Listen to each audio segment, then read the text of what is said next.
What's up, leaders? What's going on? Welcome to another episode of Lead From Here podcast. I am Jason. Today we are talking about, what are we talking about?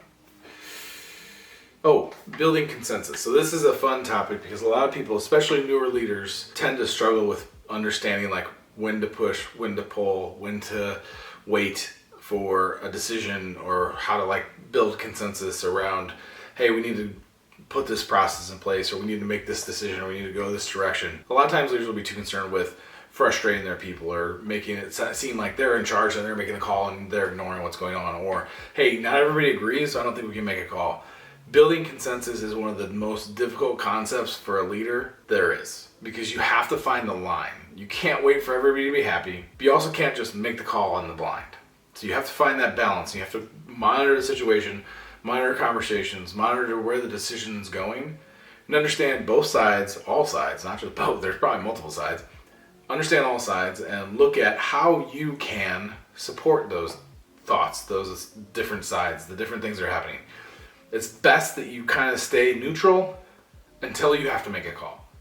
Now, if the team gets the consensus on their own and everybody's like, this is the best way forward, your job was made very easy and you're done. Hey, cool, I support you guys. Now I take ownership as the leader. I'm moving forward and I tell my leaders, this is a decision we made as a team as we're moving forward. If that decision's wrong, I'm at fault. Not the people that made a decision. I'm at fault as a leader. You as a leader are at fault.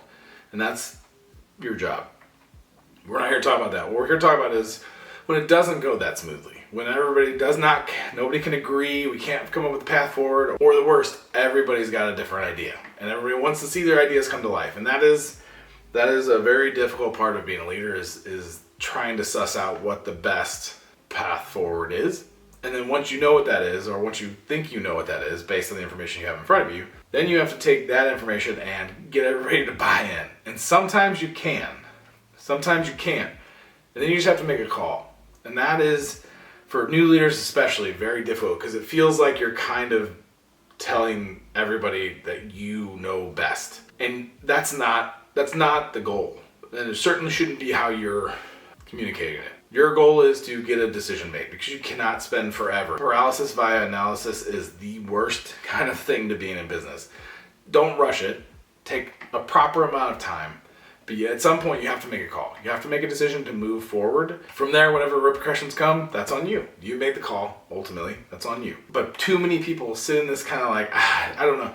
It feels like we have a good idea, but a lot of people don't agree with it, and I'm not sure I think there's people that will be frustrated by it, and I think there's people that are going to love it, and I think a large majority of people love it, but everybody doesn't love it, or everybody doesn't like it, or some people hate it. And sometimes you just have to show them, to say, we're going to make a call, we're going to do this, you're going to walk that path, you're going to show them that this is a good solution. More often than not, when this comes to leadership, it's less about day-to-day decisions in the team of like, hey, we need to go this direction, we need to focus on this, this region for sales. Like, it's much cleaner at the team level. It's when you start trying to make process changes, or cross-functionally try and make decisions, it gets a lot more murky. And especially when you have a bunch of peers working together that don't necessarily have the same boss, work in different groups, it can get really, really complicated to like get to a decision, because everybody's got a different boss that has a different goal, that has a different outcome based on that goal, and you are in charge of that from your boss's perspective, for your department's perspective. You have one to unlimited other people that have the same situation but different,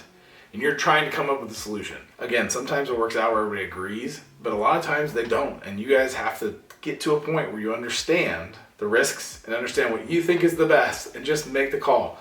And sometimes people won't be willing to make that call, and you have to find a way to just move forward and keep figuring it out. I've said it a few times, the path of leadership is not easy, and ultimately in that situation, if you feel like you're making the right call, it is very difficult, but you have to say, listen, I'm going to make the call, and I'll communicate it out, and I'll let everybody know that this is on me if it's wrong.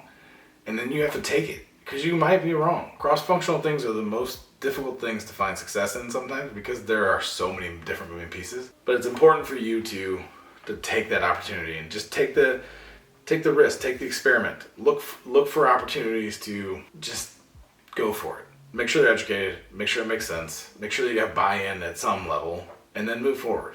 And if you're wrong, you're wrong. Now, again, if you're in a toxic company, which we've talked about before, be careful.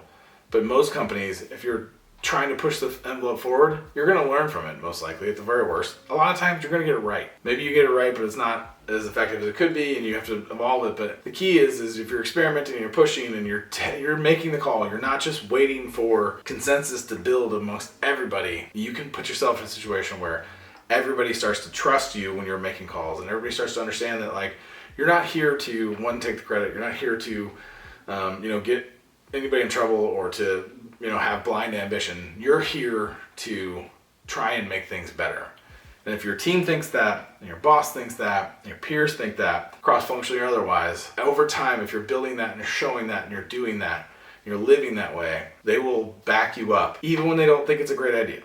And that's the goal. That's what you want to get to, is when you're making decisions together, people know at the end of it that maybe they don't all agree, but if you believe in it and enough people believe in it, and you have a track record of showing that not only will you go for it and you'll take the blame for it, but you'll also push hard to see it be successful. It's a lot easier to build consensus. So the keys with building consensus is don't let it languish. Set a time frame for when you make a decision. 2, own it. You're the leader. You take it. That you made the call. Failure or success, it's on you. If it's failure, you take it. That was your call. You made the call. It's over. And lastly, don't be afraid to experiment. Don't be afraid to take a little bit of risks, and the calculated risks, no doubt. Don't be afraid to take risks and look for opportunities to push things forward, even when they don't feel comfortable. And I hope it's helpful. Take care.